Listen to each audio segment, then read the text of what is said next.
What's up, art peeps? Okay, so I'm going to demonstrate a little bit of blended shading technique here. I've sketched out a composition, and with this assignment, I asked you to do several things. One was make sure that you exit the picture plane on all four sides. That was one of the composition tactics that hopefully you've reviewed. The picture plane is the area in which you're working. I've got a box drawn here, but for you, the picture plane will just be your regular 8.5 by 11 sheet of paper or whatever you're working on.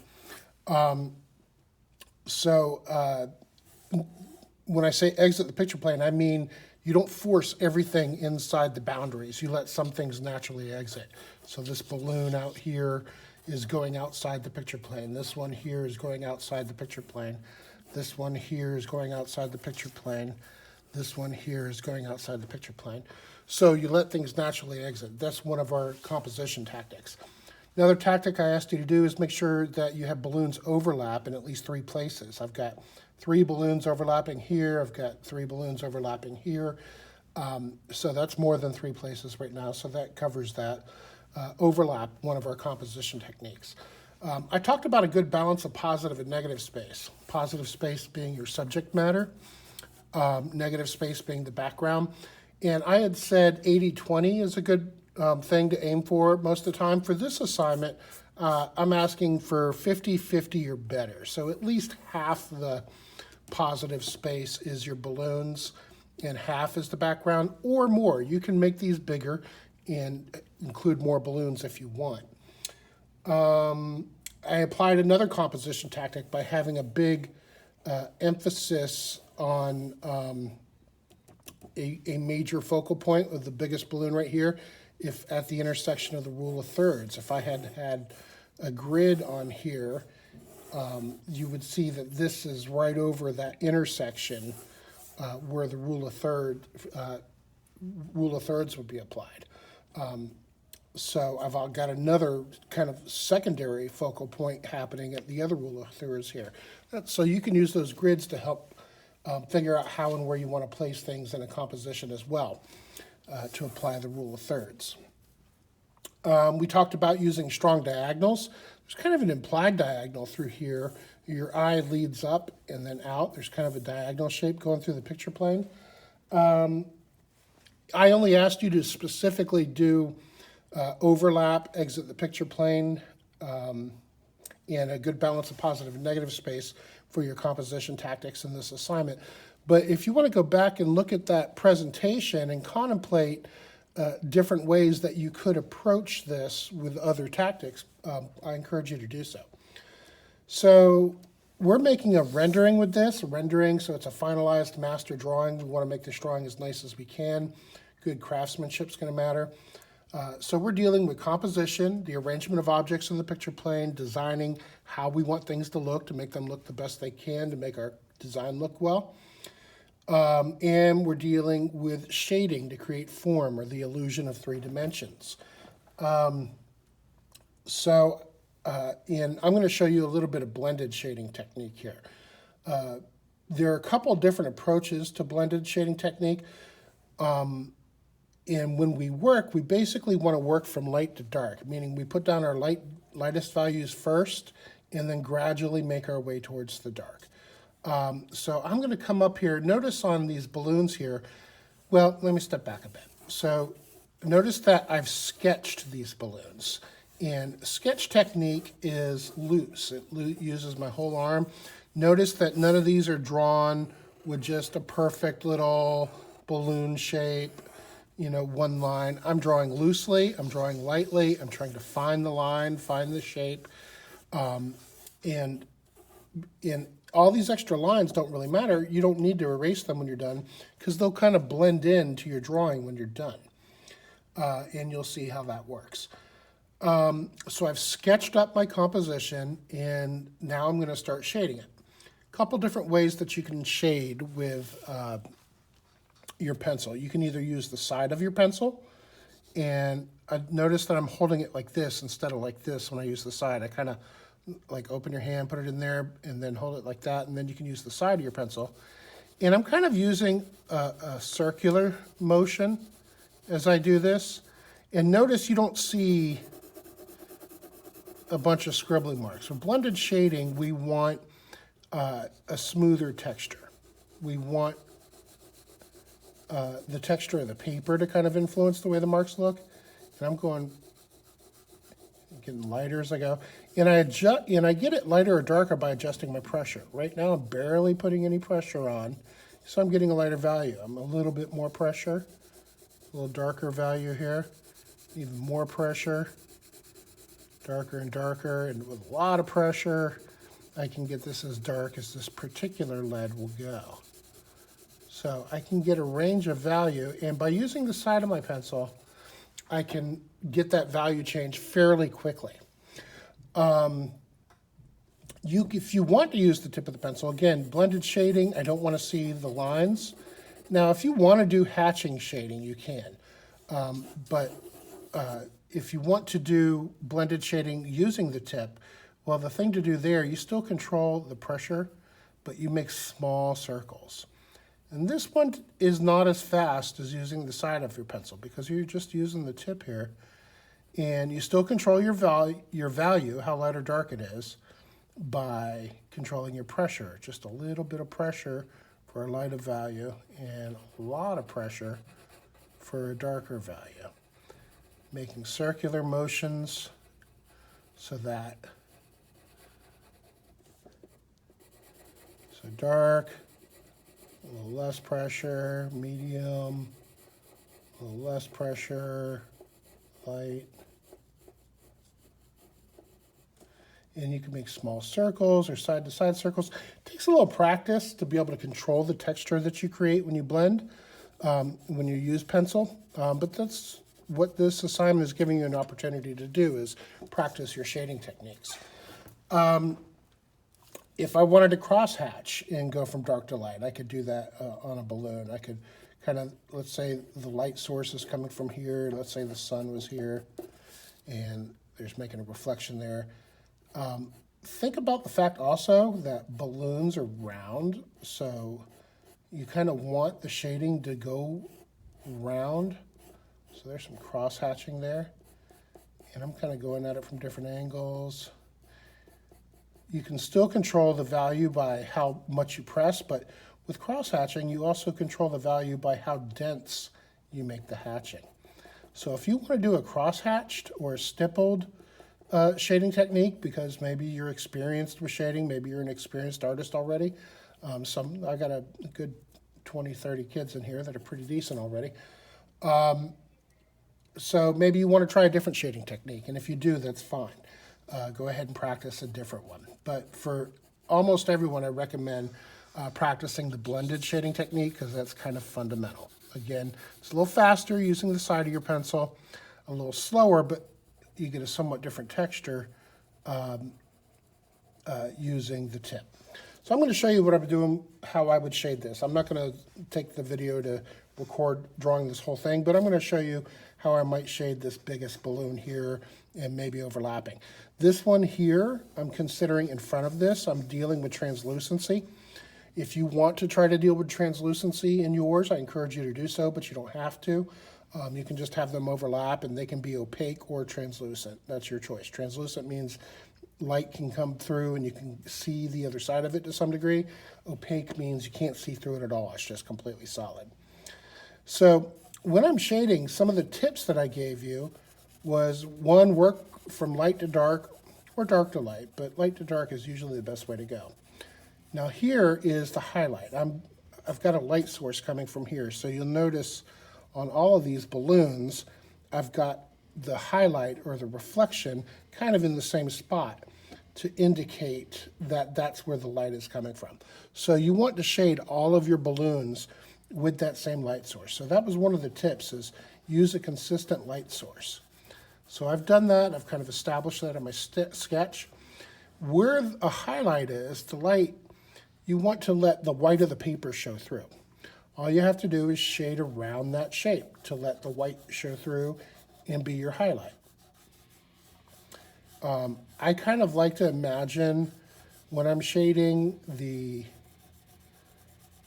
pencil wrapping around the contours of the object when it's a 3D object. So it's round. I kind of imagine going around as I shade. Sometimes students on this balloon project will just shade dark and then light and medium, and they just have a gradation going across, straight across. Well, the dark areas curve, the midtones curve. So think about how those things might curve around the balloon. Now, when you're working with pencil, and the same is also true with watercolor paint, you usually want to work light to dark, meaning if you need to turn your page to shade, that's okay. There's nothing wrong with that. I'm going to go ahead and do that a little bit here too. That means that you start with your lightest values first, and you make your way towards your darkest values.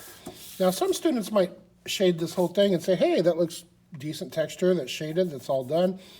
But that's all just kind of a light middle tone. It's all even, it's all the same. We want a change in value. We want to see a change going from light, and again, the light's coming here, to dark on the other side. So I'm going to come in, and in the areas I want dark, I'm going to start to kind of... Now, if you want to look at pictures of balloons as you do this, to see the way that the lights and darks and highlights might actually... I'm working from my imagination here, but I've got a little bit of experience. But I would encourage you, there's nothing wrong with that. That's not cheating to look at something, as long as you're making your own composition, your own design, to see the way it would be shaded. Now, in the end, my darkest dark, I really want a good contrast, one of our principles of design. So in the end, I really do want some pretty dark areas on the opposite side of where the light areas are. This is just a number 2 pencil that I'm using. Same kind that your yellow pencil would be if you have the standard kind of pencil you can buy. So tips for shading. Get a good broad value range, a gradual change from light to dark or dark to light. Have a consistent light source. It's already starting to look a little bit more round. Now, I'm imagining this balloon being able to see through it on the other side. I'm going to imagine that this might be even darker over here. So another one of the tips that I gave you, there's an edge here, is create contrast at edges. It's kind of an advanced tip, but if you can do it, go for it. And by contrast at edges, I mean any place there's an edge of one thing next to another, make sure that there's a change of light to dark on either side of that edge, either side of that line, so to speak. Come up in here.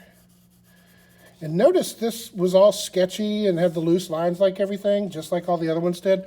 Now that I've started to do some shading, those lines kind of get blended in. So it's okay to be loose. It gets taken care of as you work.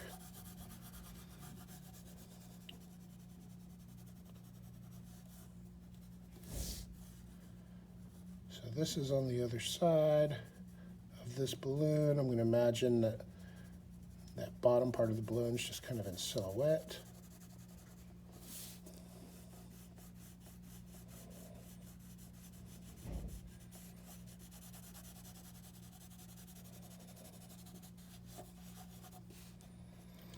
The balloon's got a little knot here. I'm going to come and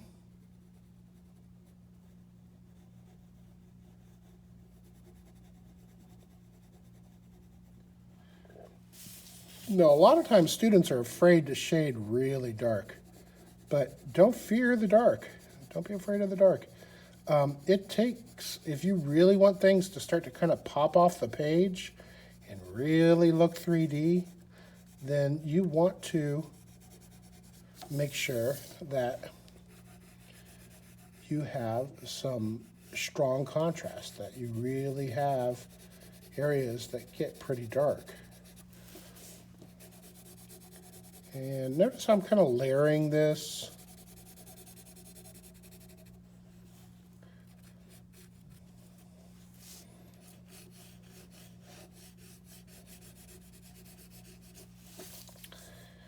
going to leave it pretty light over here again because my light is hitting here, so it's going to be brightest on that highlight where the sun hits it. And if you need to pull the highlight out or you need to make things lighter, you can use an eraser. But while you're initially sketching, I encourage you to refrain from using the eraser. Darker and darker. I'm going to imagine I have some reflected light on this side. So maybe it's going to be a little bit lighter, but then it gets darker here in this shadow core area. If you look in the shading techniques presentation I gave you, I talked about highlight, light tones, mid-tones, a shadow core, the darkest core, and then maybe some reflected light on the other side. If you shine a light, take your phone and turn on the flashlight, shine a light on a ball or some other kind of object, and watch and study and look at the way light wraps around and how even, or if you had a white bowl, turn it upside down and shine the light on it, even a white object is going to have a dark side if you shine a strong light on it. It's going to be dark on the other side.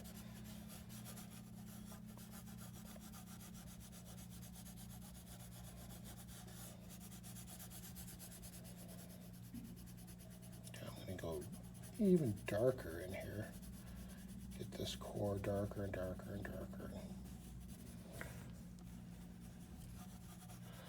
So in the end, I've got a gradual change in value. I imagine the light's on this side, so it'd be darker over here.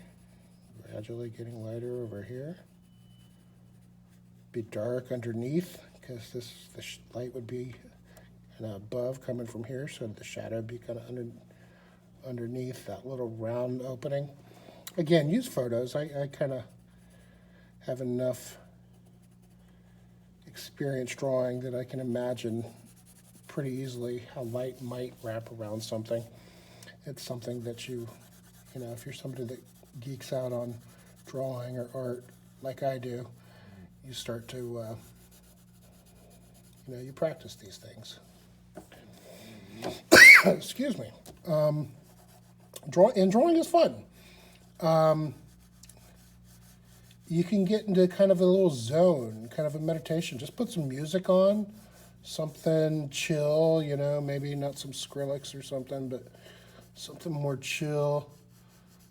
And I'm going to create contrast at edges here, so I'm going to make it darker on this outside edge.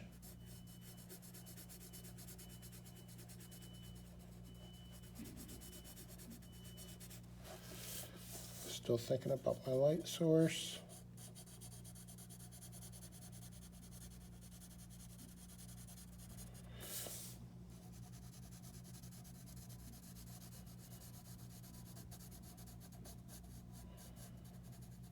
But if you get a photo, some pictures of balloons, you'll see how it has different shapes of light and dark.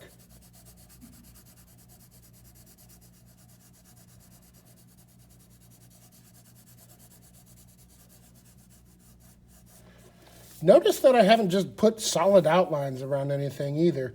You can do that a little bit if you want to, but you don't really need to. You can just let where you start and stop your shading define an edge rather than overtly drawing a line. If it just bugs you not to have a line, you can draw a line in there. But, so maybe I'll come in and just kind of lightly. Maybe I'll even think about letting that line appear and disappear. Maybe in the darkest areas, I'll go ahead and make that line. Control my value.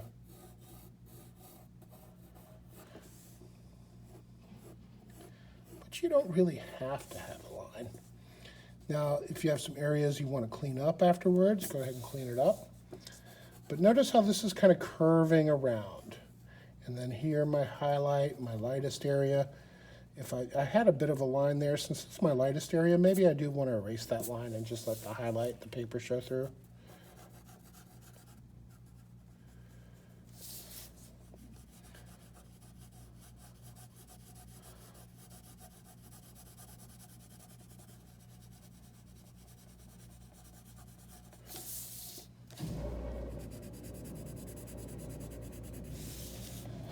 So, shading. So don't be afraid to get really dark. Start off light and layer your shading. Gradually layer your shading, letting it get darker and darker. Now this, I did this in grayscale. You know, maybe this is a blue balloon.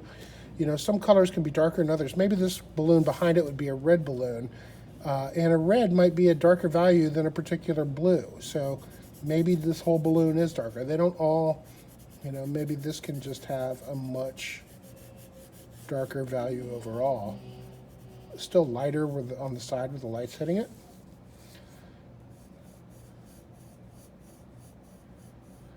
Another little tip, we'll deal with perspective later, and that's how you make things look 3D with the way you draw them. You're talking about the train tracks going in the distance and stuff like that. Maybe you've learned about perspective before. But one rule for making things look like they're going into the distance is closer objects are bigger, so this big balloon would be pretty close to us. Small objects are further away. So, you know, if you want to make something look like it's way far away, you could just have a tiny little balloon out there in the distance.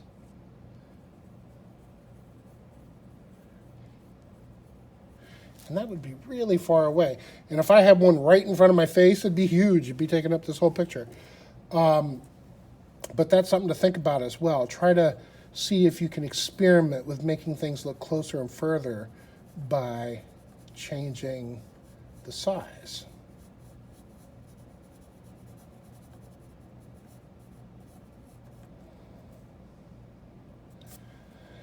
And an eraser is a drawing tool, not a mistake fixing tool. You can draw with an eraser.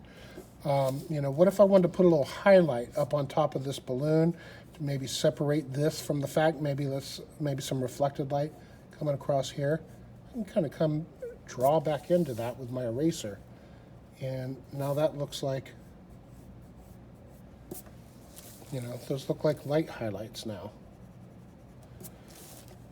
So again, you can, you know, look for those highlights and shadows in your reference. So this is a summative, major grade. We're combining some of the things we've learned about the past week. Composition tactics, exiting the picture plane, rule of thirds, using diagonals, good balance of positive and negative space, etc. So a good composition, a good design that uses your space in an interesting way. And shading techniques. Again, for almost everyone, I encourage you to practice blended shading here because we're going to do a project. You're going to need to be better at blended shading, so this is your opportunity to get good at it. But for maybe some of my more advanced and experienced students, you can practice one of the other ones like hatching or cross-hatching or stippling or and see if you can get good at one of the different shading techniques if you feel like you're already pretty good with blended shading. So dark to light, white of the paper for highlights, contrast at edges, consistent light source. And that's what we want to see with this by the time it's done. There are examples inside the presentation on Schoology called Balloon Barrage for this assignment. You can look at some of the student work, some of the student examples to get an idea of, you know, the level of performance that would be expected from an Art 1 student.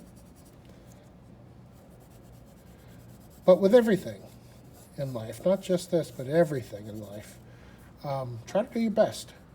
You know, try to impress yourself. Try to see if you can really creating contrasted edges here more.